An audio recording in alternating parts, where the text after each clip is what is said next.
जय श्री श्याम दोस्तों। तो सुबह के 4:35 हो रखे हैं और ये मुन्नार के होटल में बैठ के मैं आपसे थोड़ा सा अपने विचार साझा करूँगा। क्योंकि 4 बजे उठ के मैं थोड़ा बाहर घूमने गया। ये हमारा 4th डे है मुन्नार में और आज हम वापस दिल्ली के लिए 8:30 बजे निकलेंगे यहाँ से ब्रेकफास्ट करके होटल में और कोच्चि के लिए निकल जाएंगे। शाम की 4 बजे की फ़्लाइट हमारी इंडिगो की।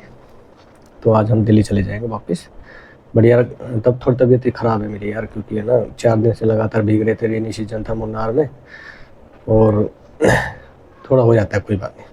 मैंने आपने 2 वीडियो डाल दी है मुन्नार की, जिसमें मैंने मुन्नार को पूरा रियल एक्सप्लोर किया है। क्योंकि अक्सर हम क्या करते हैं ना, हम किसी भी टूरिस्ट प्लेस पे जाते हैं, और केरला तो वैसे भी हमसे काफ़ी दूर है, तो हमारे कुछ फ्रेंड सर्कल नहीं होते हैं। अगर होते हैं किसी के तो ठीक है, अच्छी बात है। मेरे थे तो उन लोगों ने मेरे को वहाँ से हमारी जो साइट सीन चल रहा था उसी से उठाया मतलब मेरे को बोले कि चलो यार ग्रुप को छोड़ दो, हमारे जो ग्रुप है मेरे साथ, हमारे साथ चलो, गांव में भी चलेंगे और आपको हम घुमाते हैं मुन्नार। तो मुन्नार घुमाया उन लोगों ने। तो मैंने उनमें 2 वीडियो डाल दिए, तीसरी वीडियो डाल दूंगा जिसमें मैंने कोई वॉइस ओवर और एडिटिंग नहीं करी है, जो है रियल है। तो आपको कभी मुन्नार गए हो तो भी मेरी वीडियो देख लेना, क्योंकि उसमें आपको पता चलेगा आपने कुछ चीज़ें मिस करी होगी। और कभी आना हो तो उससे पहले मेरी वीडियो देख लेना, क्योंकि हम लोग ना इन पे जो अपना टूरिस्ट गाइड होते हैं, ट्रैवल एजेंसीज होती है या फिर होटल, इन पे ना डिपेंड हो जाते हैं कहीं भी जाते हैं घूमने ना। तो वो लोग क्या करते हैं, हमारी ना पैसे से या फिर बढ़िया से काटते हैं, सही बताऊँ तो। और हमारे 4-5 स्पॉट पॉइंट दिखा के और बोलते हैं हो गया आपका मुन्नार, फलाना फलाना, बाय बाय। तो ऐसे ही होता है। आपने देखा होगा 1-2 स्पॉट पॉइंट होते हैं, वहाँ पे बहुत सी भीड़ भी होती है, क्योंकि वो सारे टूरिस्ट होते हैं। टूरिस्ट को 2-3 जगह दिखाते हैं जहाँ लोगों की भीड़ होती है, तो हमें भी ऐसे लगने लग जाता है भाई यही जगह थी, यही लोगों ने घुमा दी, यही थी मुन्नार, यही लोगों ने घुमा दी। पर ऐसा नहीं है। मुन्नार भी जैसे ना भारत गाँव में बसा है ना, तो सच में ना मुन्नार भी गाँव में बसा है। तो मैं अपने दोस्तों के साथ घूमा, तो मेरी वीडियो देख लेना अगर आपको जाना हो कभी। तो बाकी चलो हम अपने टॉपिक पे आते हैं। तो कई दिनों से था मेरे दिल में, तो मैं चलो अब बैठे हैं खाली, तो एक बार कर लेते हैं अपने विचार साझा। तो पहले तो मैं आपको ना नोबेल प्राइज़ के बारे में थोड़ा सा बता देता हूँ। नोबेल प्राइज़ क्या है, कब इसकी शुरुआत हुई, किसने करी, क्यों करी, तो वो बता देता हूँ। तो एक्चुअली नोबेल प्राइज़ की शुरुआत हुई थी 1901 में। नोबेल पीस प्राइज़ की शुरुआत हुई थी 1901 में। ये कोई गवर्नमेंट, कोई संगठन इस प्राइज़ को इस प्राइज़ को ना देता है, ना ही कभी इसने इस प्राइज़ की शुरुआत किसी गवर्नमेंट ने या किसी संगठन ने की।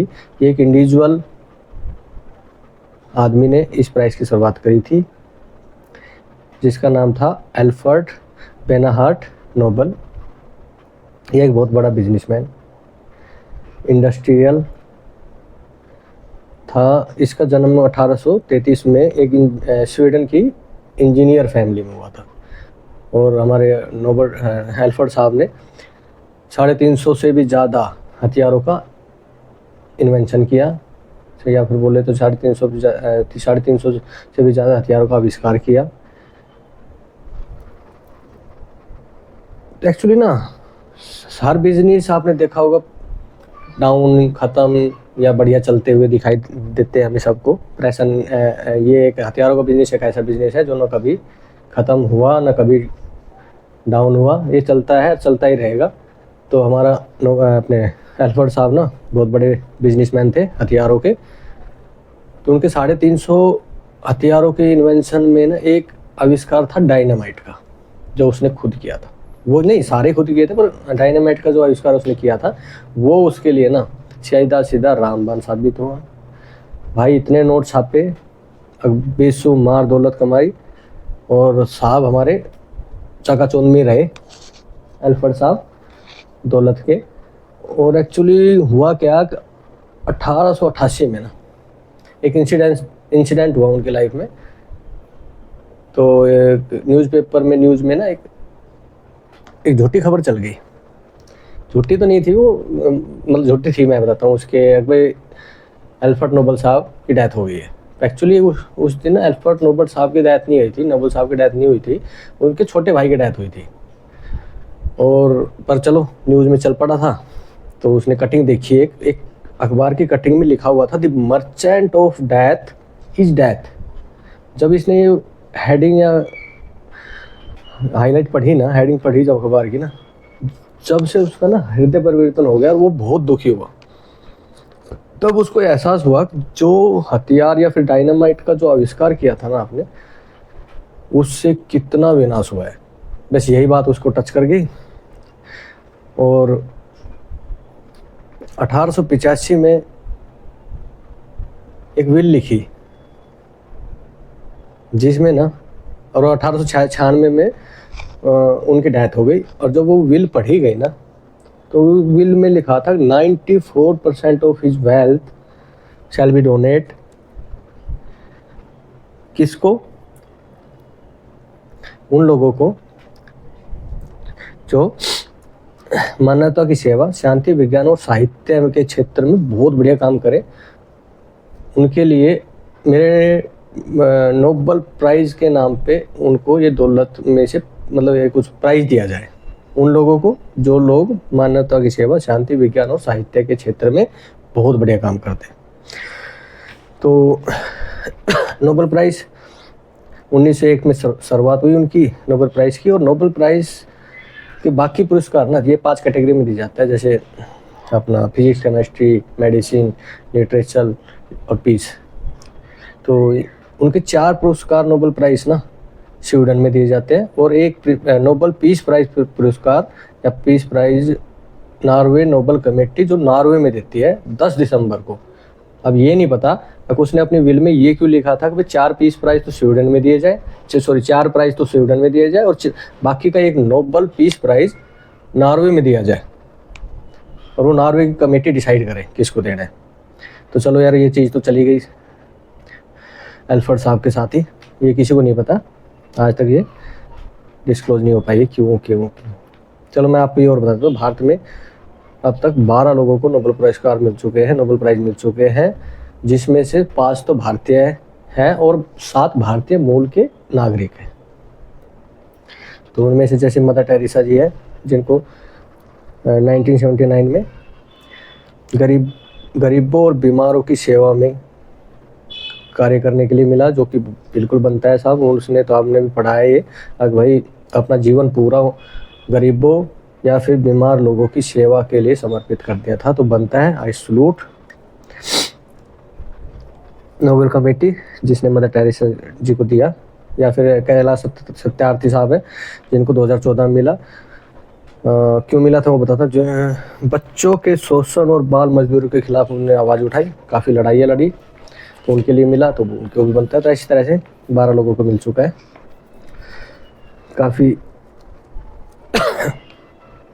दूसरे लोग हैं जो दूसरी कंट्री से बिलोंग करते हैं, उनको भी मिलता है। जैसे नेल्सन मंडेला साहब है भाई, बिल्कुल दक्षिण अफ्रीका के, जो भी रंग भेद के खिलाफ लड़ाई लड़ी थी, उनको मिला है। ये किसी एक इंडिविजुअल को मिल सकता है प्राइज, या किसी एक संगठन को भी मिल सकता है। इसके लिए ना मैं एक चीज़ और बता देता हूँ मैं आपको ना, अब भाई ये ना लगभग 3000 ना लोगों को कमेटी, नोबल कमेटी जो भी प्राइज देती है, वो ना पूरे वर्ल्ड में इनवाइट करती है, उनको इनविटेशन भेजती है कि भाई अपने आप को आप नोबल प्राइज के लिए अपने नॉमिनेशन भेजो। एक्चुअली ये वैसा प्राइज नहीं है कि भैया कोई फॉर्म निकल गया और हमने भर दिया और हमारा नॉमिनेशन हो जाएगा या हमें मिल जाएगा, हमें कंसीडर किया जाएगा नहीं जाएगा, बिल्कुल नहीं है। खुद नॉमिनेशन के लिए इनवाइट करती है उसमें से। और एक सच्ची बात इसमें ये भी है कि यहाँ इसमें ना कब 50 साल तक तो कम से कम 50 साल तक तो कम से कम नॉमिनेशन किसका आया किसका नहीं आया ये रिवील हो ही नहीं सकता है, नहीं करती है कमेटी 50 साल के बाद। क्योंकि कई जगह ये पता चला है, कई जगह जैसे ना गांधी साहब है, 5 बार हमारा उनका नॉमिनेशन हुआ, डाडे बना के गए तैयार होके या डाडी बना के गए, मैं इसलिए बोल रहा हूँ, ये वीडियो में भी होगा, कहीं देख लेना, न्यूज़ नाज में देख लेना, आता है, लिखा भी था। तो दाढ़ी वूढ़ी बना के गए थे, जबकि महात्मा गांधी साहब, बापू गांधी हमारे पूरी नोटों पे विराजमान है, जो हमारे लिए बड़ी रिस्पेक्ट की बात है। वो बहुत बढ़िया शांति दूत रहे हैं। और मैं और बताऊं उनको, जो ये कमेटी वाले इंडिया में घूमने भी आते हैं ना, तो भी ये अपने श्रद्धांजलि देख के जाते हैं, पर प्राइस नहीं दिया। तो देख लो भैया आप लोग। चलो कोई बात नहीं।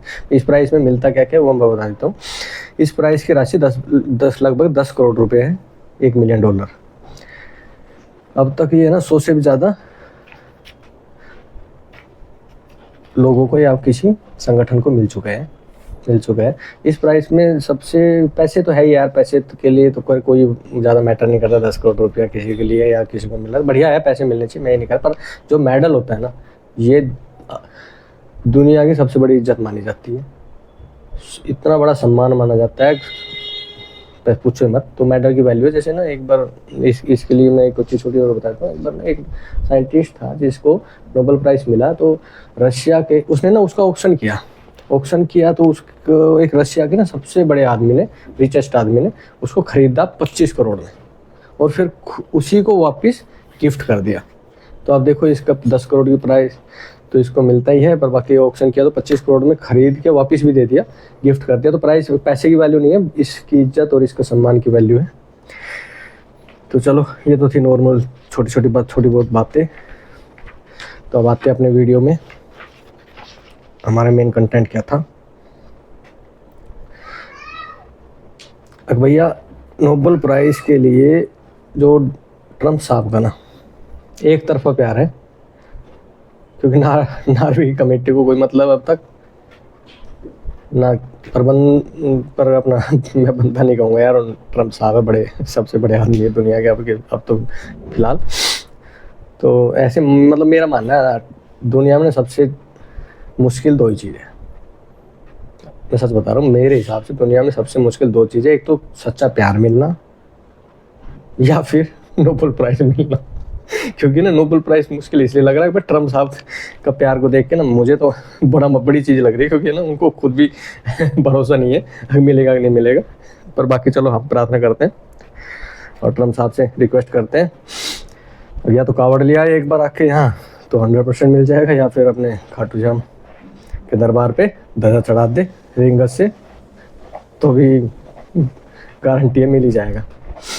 जहाँ भी जाते हैं ना, मतलब ऐसा है कि आजकल नींद भी नहीं आ रही है ट्रम्प साहब को।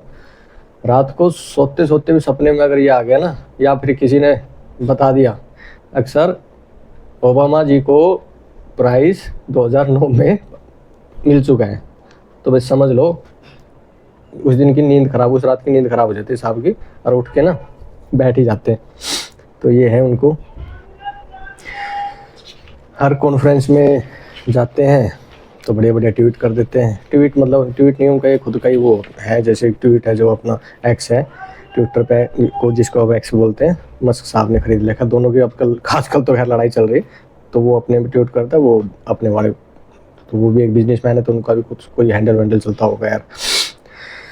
तो कहीं भी जाएंगे ना तो बस आजकल तो मैं बताऊँ सच में ये ऑफर चला हुआ, जैसे मतलब मेरे को फील होता है भाई व्हाइट हाउस देखो सच बताऊँ, व्हाइट हाउस देखना बाहर से भी ना मुझे बहुत बड़ी बात है। क्योंकि आपने देखा होगा मोदी साहब भी शुरू में जब वो आम नागरिक थे या कैसे जब अमेरिका गए थे तो व्हाइट हाउस को बाहर से देखा था, तो बाहर से देखना ही बड़ी बात होती है। पर आजकल तो ऑफर चला रखा है ट्रम्प साहब ने, भाई मेरे मतलब उसके लिए किसी ने भी ये बोल दिया कि भाई ट्रम्प साहब को नोबेल पुरस्कार मिलना चाहिए, तो मतलब समझ लो वाइट हाउस में लंच और डिनर मिलना बड़ी बात नहीं है। जैसे वो एक पाकिस्तान का मुनीर है, उसके पीछे डैश बोल रहा हूँ, वो गाड़ी है, उसको मैं साहब नहीं बोलूँगा, तो मुनीर को बुलाया। बाकी इसको आप गारंटी भी ले रहे हैं अगर भैया पीस, जैसे इसने एक ट्वीट किया, मैं पढ़ के सुना रहा हूँ, I did the most peaceful thing, the best peace thing, and I deserve the best Nobel, not just peace Nobel, the best one। तो वही अब एल्फर्ड साहब भी सोच रहे होंगे यार नोबेल पीस प्राइज तो है ही है वो तो। अब वो नॉर्मल नहीं बेस्ट वन चाहिए, तो उनमें भी अब कैटेगरी तो मैंने नहीं बनाई थी, या फिर अब नार्वे कमेटी सोचो उसके बारे में, कोई बेस्ट नोबल को कहाँ से बनाएंगे वो, या दोबारा ही नोबल को बोलेंगे ये बेस्ट है ये नॉर्मल है। तो इसमें भी उसने डिफ्रेंशिएट कर दिया कि मेरे को नॉर्मल पीस प्राइस नहीं चाहिए। हाँ तो ये तो बताइए यार भैया आपको, पहलगाम में जो अपना तो दर्दनाक हादसा हुआ था पाकिस्तान की वजह से, उसके ऊपर जो हमने ऑपरेशन सिंदूर चलाया उस पर जो लड़ाई हुई, उसमें जो पीस कराने का फुल क्रेडिट ट्रम्प साहब ने ले लिया भाई मैंने पीस कराया भारत और पाकिस्तान के बीच में। जबकि खैर अभी अपना क्या था G7 समिट में अपने मोदी साहब ने 35 मिनट बात करी थी, उनको तो बढ़िया से उतार दी भाई। तो वो फर्स्ट टाइम टॉक थी आफ्टर सिंदूर दोनों के बीच में, ये तो आपने पता ही चल गया होगा। तो उसने तो बढ़िया से उतार दिया उसकी, कोई पीस पास तो ना कराया और तेरी ज़रूरत भी नहीं हमारे पीस, हमारे देश में पीस कराने की, हम देख लेंगे, तो अपना नोबल पे ध्यान दे। तो देखो जैसे अपना इजराइल और का युद्ध चल रहा था, 1 मिनट यार थोड़ी तबीयत खराब है। तो इजराइल वाले युद्ध में भी साहब ने पीस करा ही दिया उसमें भी। तो खैर इजराइल के प्रधानमंत्री अपना नेतन्याहू साहब ने तो नॉमिनेट कर दिया है, नॉमिनेशन भी भेज दिया है। तो ट्रम्प साहब ने बोला चलो आओ पार्टी करते हैं, व्हाइट हाउस में डिनर करते हैं, तो उनको पार्टी के लिए बुला लिया। तभी मेरे दिमाग में आता है यार, मैं भी बोल रहा हूँ सर इस वीडियो के माध्यम से, अगर नोबल प्राइज़ दे दिया जाए और मेरे को बाहर से भी कम से कम व्हाइट हाउस दिखा दिया जाए। बाकी देखते हैं भाई नोबल प्राइज़ मिलता है कि नहीं मिलता है, मिलना चाहिए, मेरी तरफ से मिलना चाहिए भाई। बाकी देखो यार बुज़ुर्ग हैं, काफ़ी बुज़ुर्ग हो गए, तो उनकी एक इच्छा है, तो मैं नार्वे कमेटी से रिक्वेस्ट करता हूँ please Nobel prize peace prize ज़रूर नॉर्मली दे दो यार, कम से कम ट्रम्प साहब को दे दो। तो आपको कैसा लगता है देख लो, कमेंट कर देना आपको मिलता है कि नहीं, या फिर आपको क्या लग रहा है मैं उसको सच में रिकमेंड कर रहा हूँ या कुछ और, मेरे दिल की विचार क्या है वो कमेंट्स में बता देना। वीडियो अच्छी लगे तो लाइक करना, सब्सक्राइब करना। Thank you.